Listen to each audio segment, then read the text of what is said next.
Buenas, soy José Manuel Sáez, soy profesor en la UNED. Les voy a presentar la fundamentación del saber didáctico, teorías, modelos y procesos de aprendizaje. Lo primero que vamos a detallar es una evolución histórica de la didáctica, del término didáctica. Lo primero que hay que tener en cuenta es que proviene del griego didaskein, que es enseñar, y tecne. Por tanto, estamos hablando de que la didáctica es el arte de enseñar. Luego más adelante veremos autores que detallan que también es ciencia y técnica, pero en principio el origen es el arte de enseñar, didaskein y tecne. Vemos que la evolución de la didáctica, a lo largo de la línea histórica, el ser humano pues siempre ha pretendido educar y que sus generaciones adquieran el conocimiento y que van adquiriendo a lo largo de los siglos.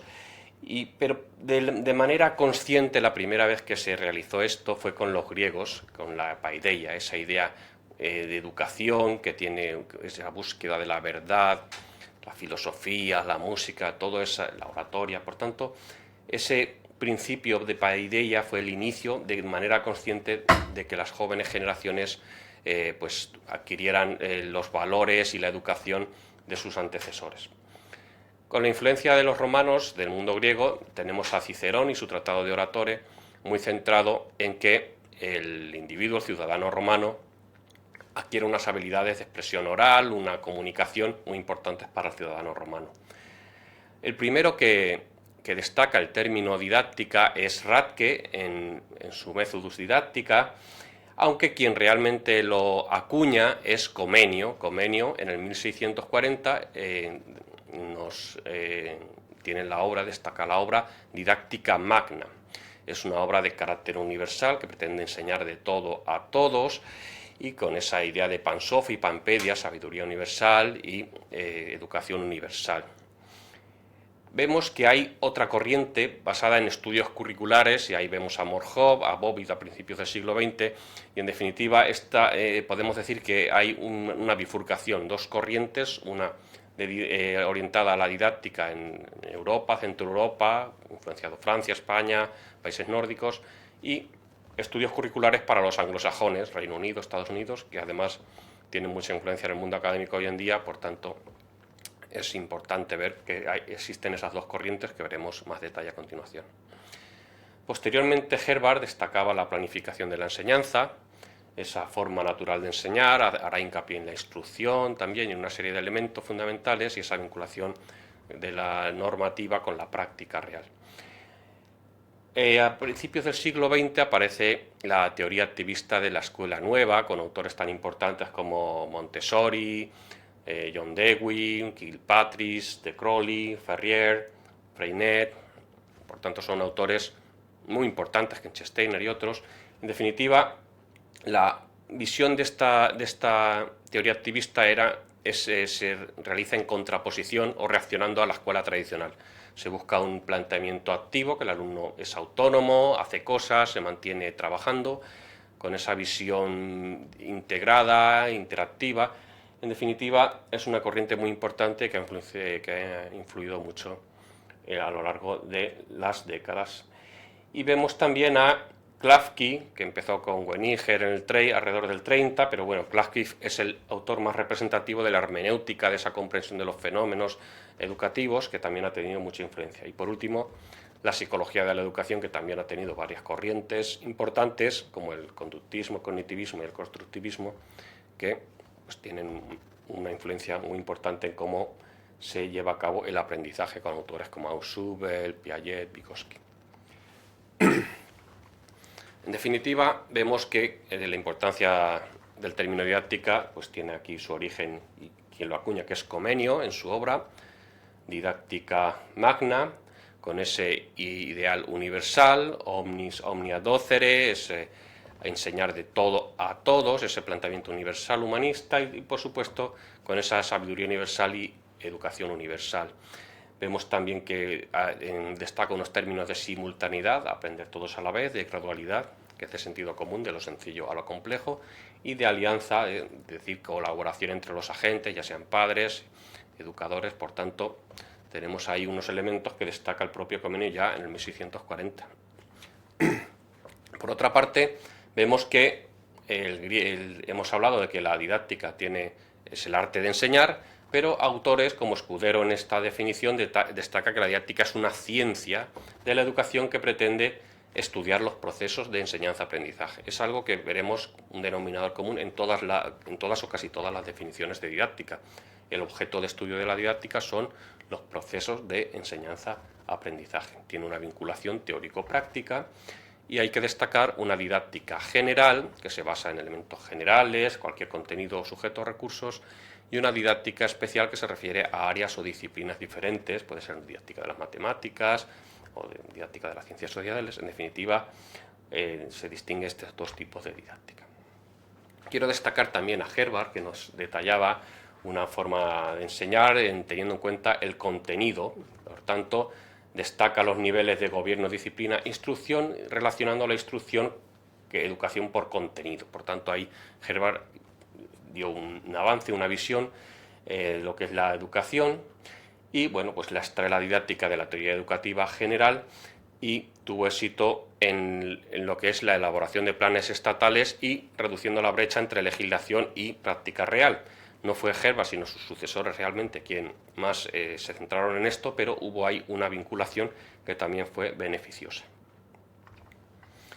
La hermenéutica, vemos aquí Weniger, que tiene en cuenta las características de la ciencia humana, por tanto vemos que Klafki en el 75 ya es más influyente en esta tradición y destaca pues cómo entendemos la realidad educativa, que el individuo se encuentra en un estado de demandas del mundo exterior con el derecho a seguir su camino. Por tanto, es un planteamiento de comprender los fenómenos educativos y relacionando socialmente el destino del ser humano y su desarrollo integral.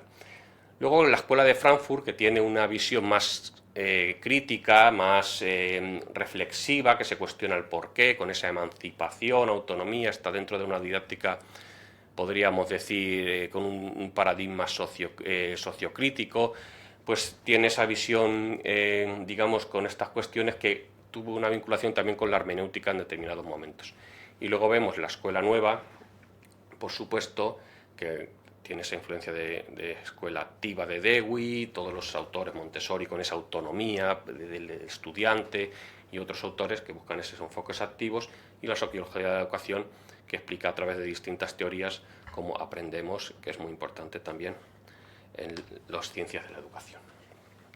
Por otra parte, vemos que la didáctica tiene una raíz que es docere, enseñar, y dicere es aprender. Hemos dicho ya perfectamente que el objeto de estudio de la didáctica son los procesos de enseñanza-aprendizaje.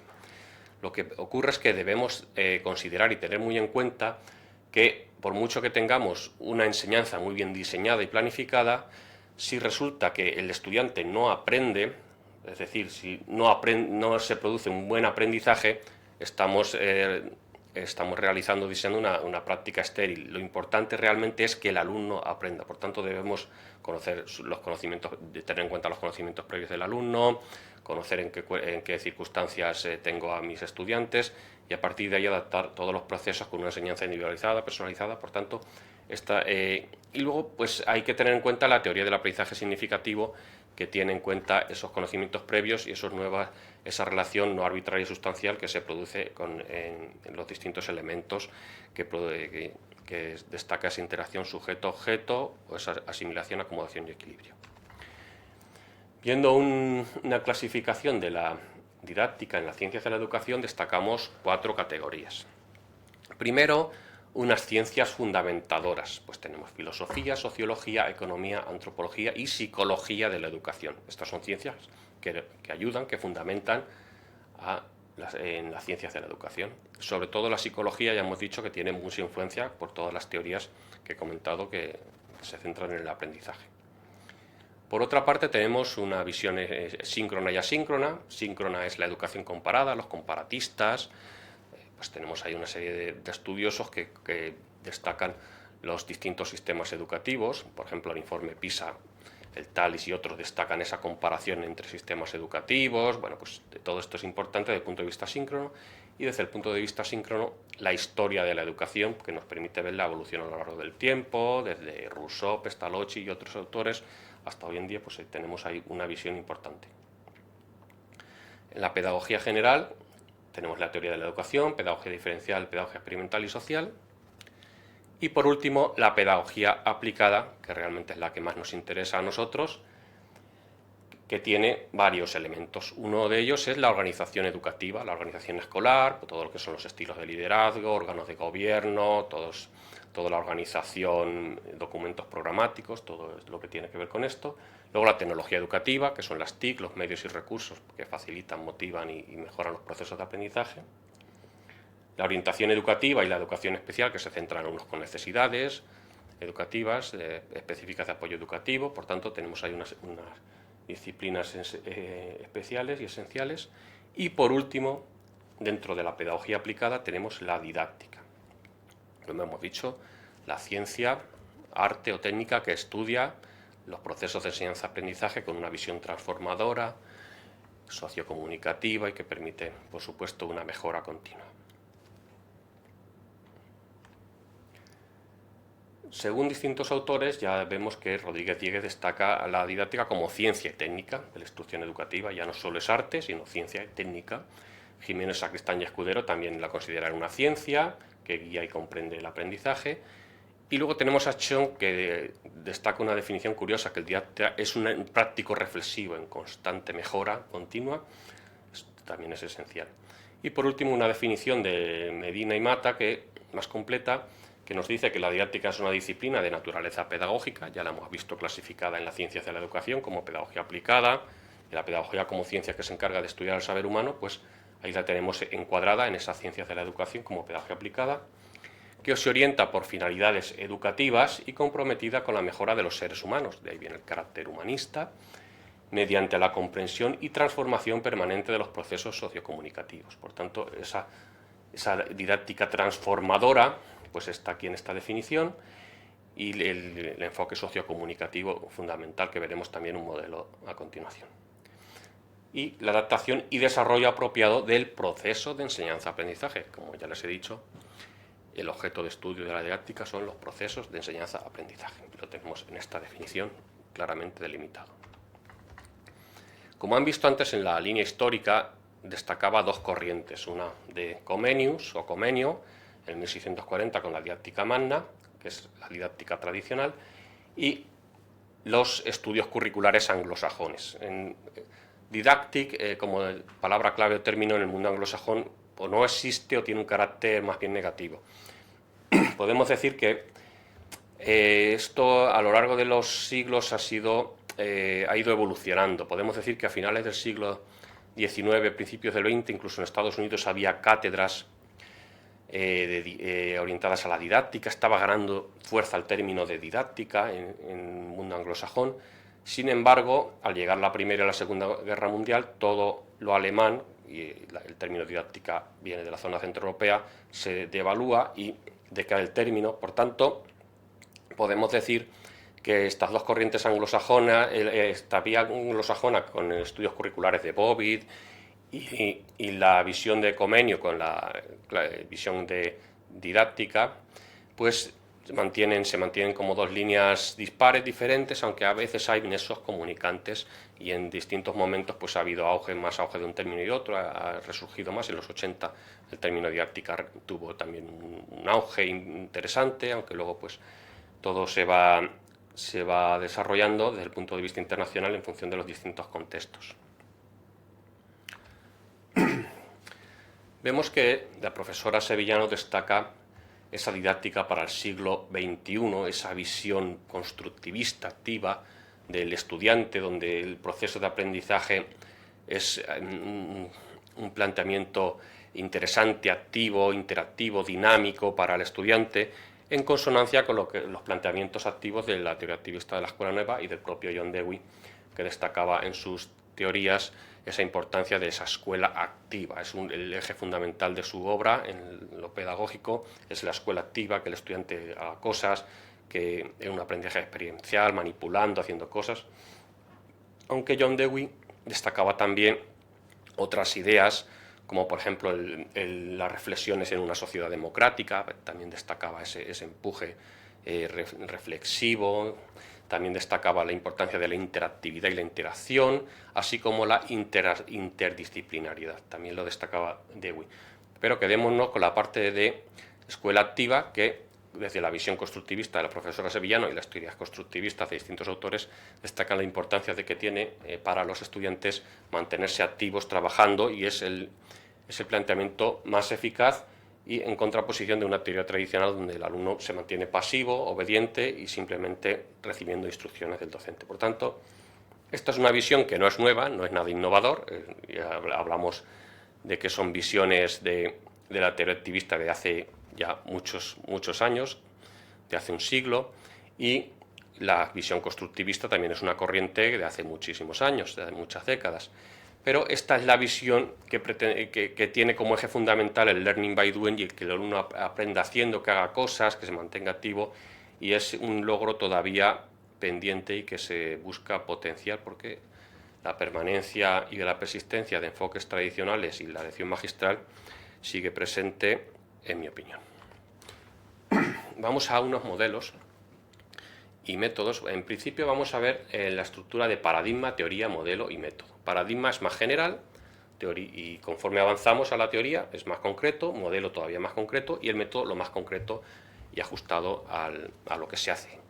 Por tanto, vamos de lo general a lo particular. Un paradigma es esa visión del mundo que tiene una comunidad científica, y empezamos con estas perspectivas o paradigmas. Básicamente son tres: la técnica, la práctica y la sociocrítica. Hay más, pero vamos a destacar estos tres principalmente.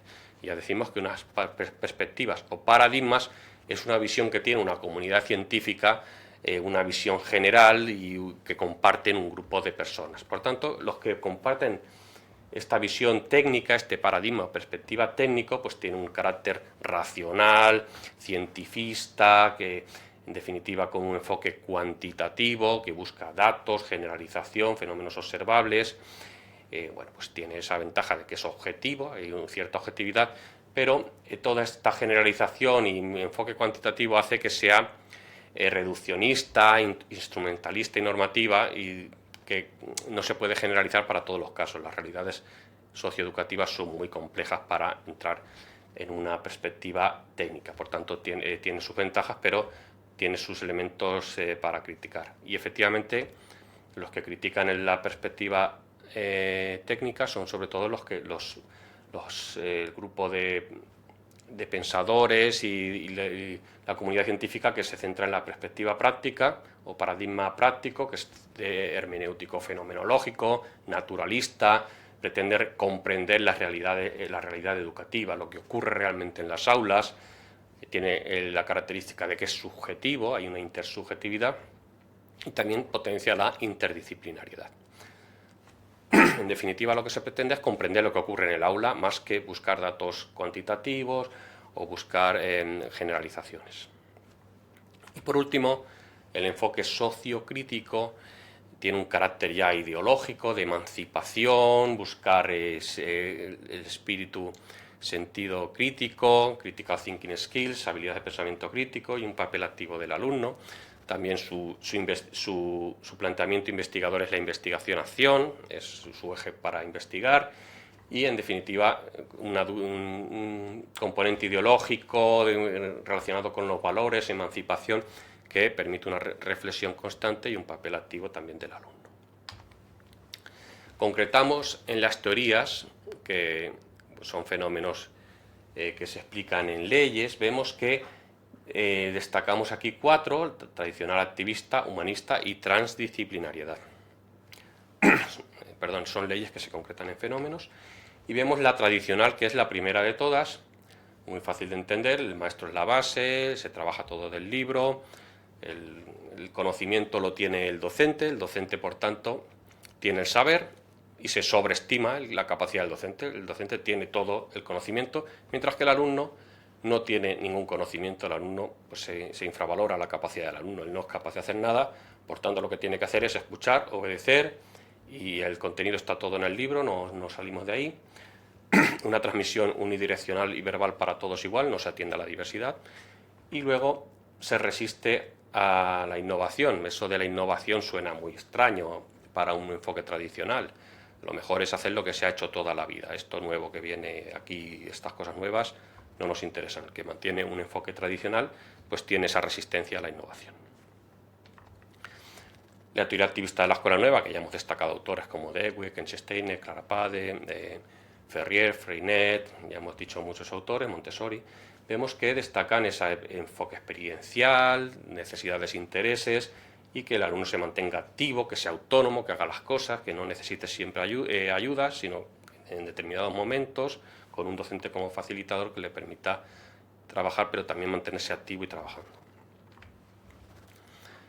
En tercer lugar, la teoría humanista. Vemos que el ser humano como centro de todo, ese desarrollo integral de la personalidad, la persona en primer lugar, desarrollar la creatividad, el espíritu crítico y por tanto también considerar a la persona en primer lugar con su pleno desarrollo de la integral. Y por último, la transdisciplinariedad. Hay 4 niveles. Primero, un enfoque multidisciplinar donde no hay conexión entre las áreas o disciplinas. Tenemos lengua a primera hora y cuando acaba lengua empezamos con matemáticas. No hay conexión entre ellas. A una hora una cosa, a otra hora otra.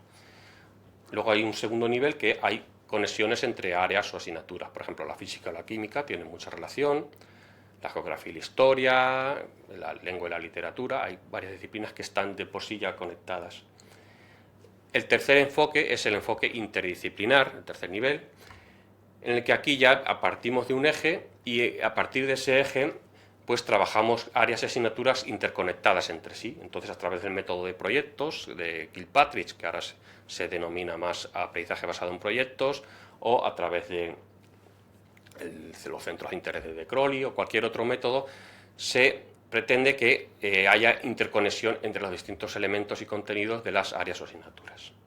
Pero bueno, este es el enfoque interdisciplinar que también potenciaba John Dewey, como destacó en sus escritos.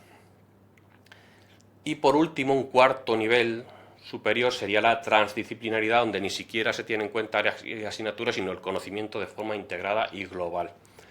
Esto es lo ideal, podríamos decir, aunque podría ser utópico y complicado, dado a la legislación, decretos de currículo, organización escolar.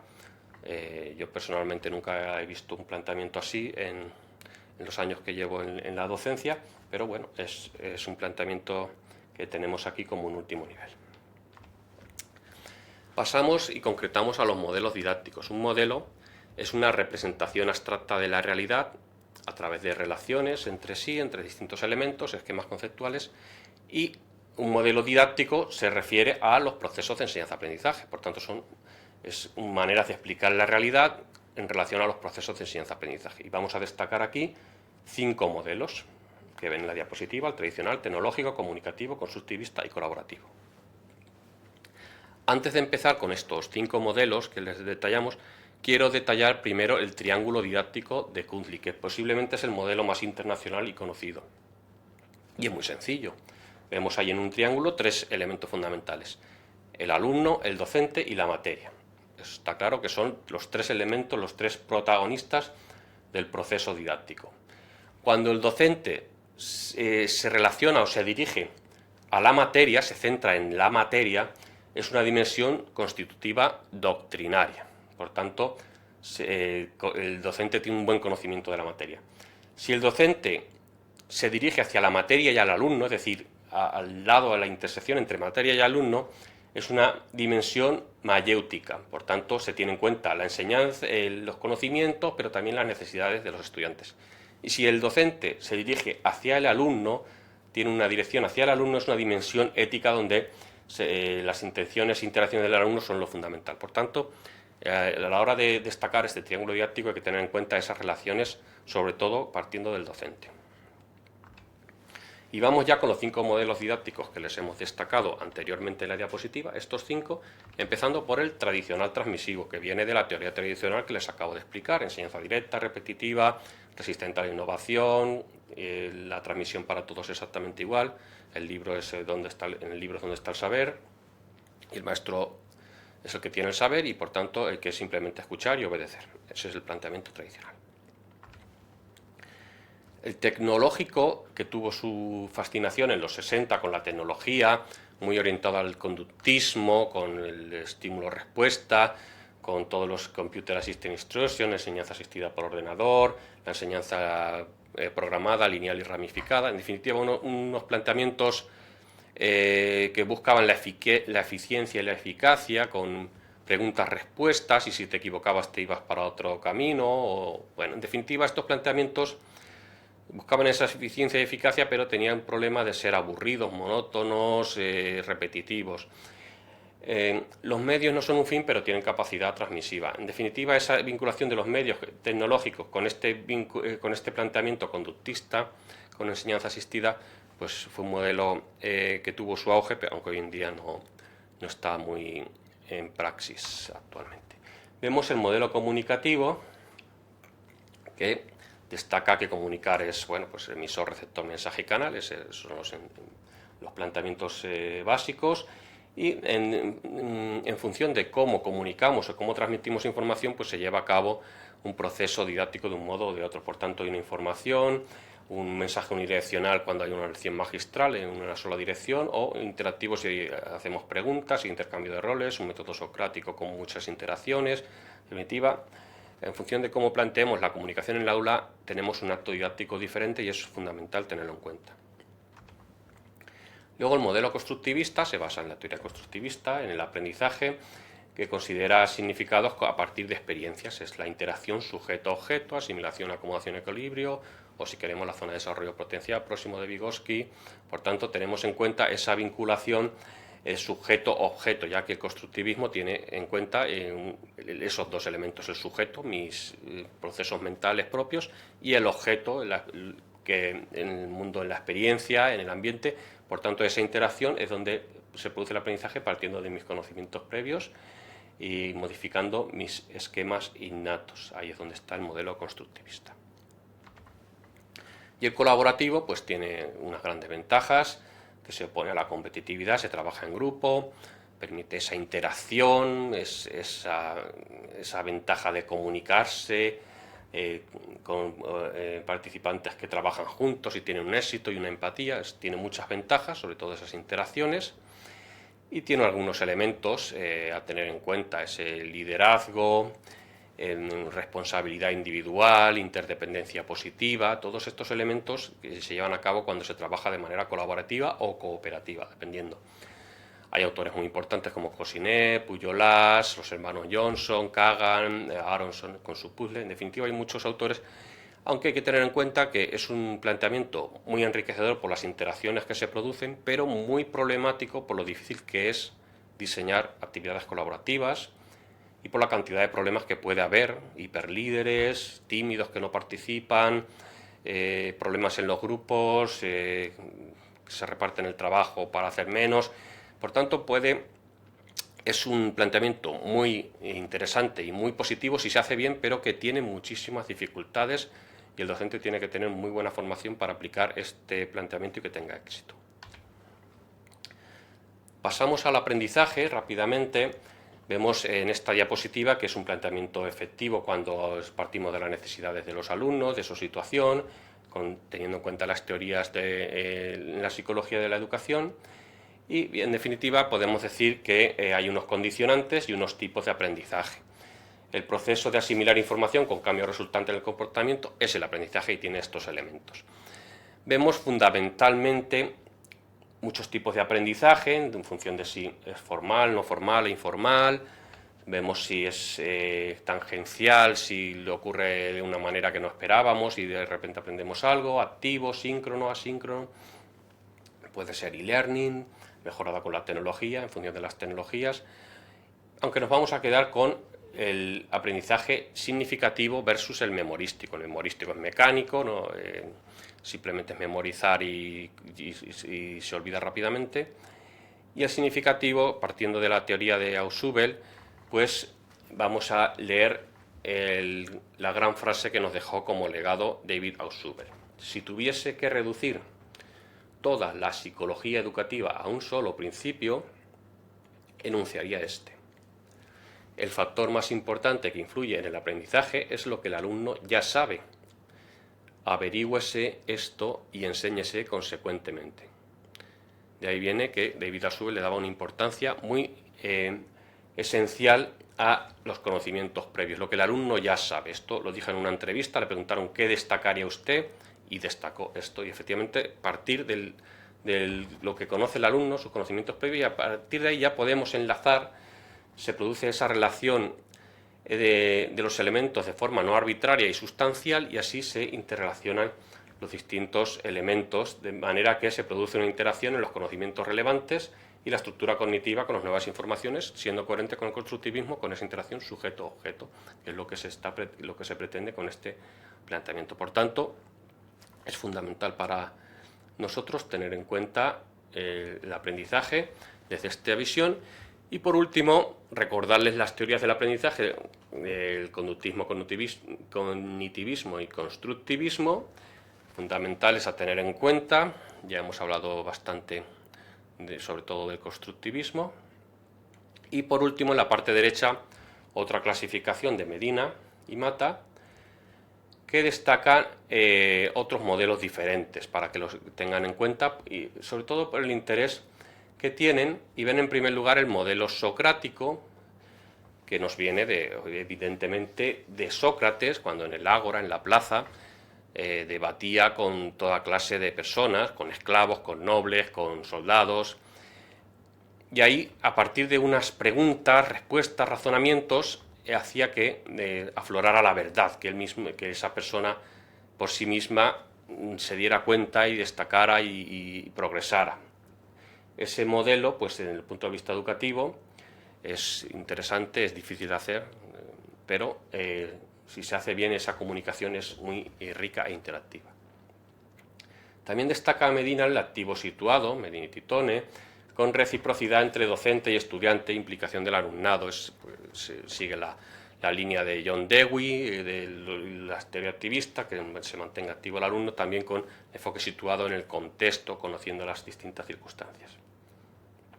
Por otra parte, el modelo sociocomunicativo, que hemos destacado también una definición del profesor Medina de la didáctica, ese enfoque comunicativo, dialógico, con esa relación entre el docente y el discente en el acto didáctico, con esa interacción fundamental y esencial para el desarrollo de los estudiantes. Y por último, el modelo colaborativo, que ya hemos destacado también en la anterior clasificación, con ese trabajo en equipo, con esas interacciones y esas ventajas que tiene toda esa comunicación. Y, en definitiva, pues, aunque es difícil de aplicar, cuando se aplica bien es un planteamiento que tiene numerosas ventajas y permite interacciones y un enriquecimiento y una coeducación de los estudiantes. Espero que les haya parecido interesante el contenido y muchas gracias.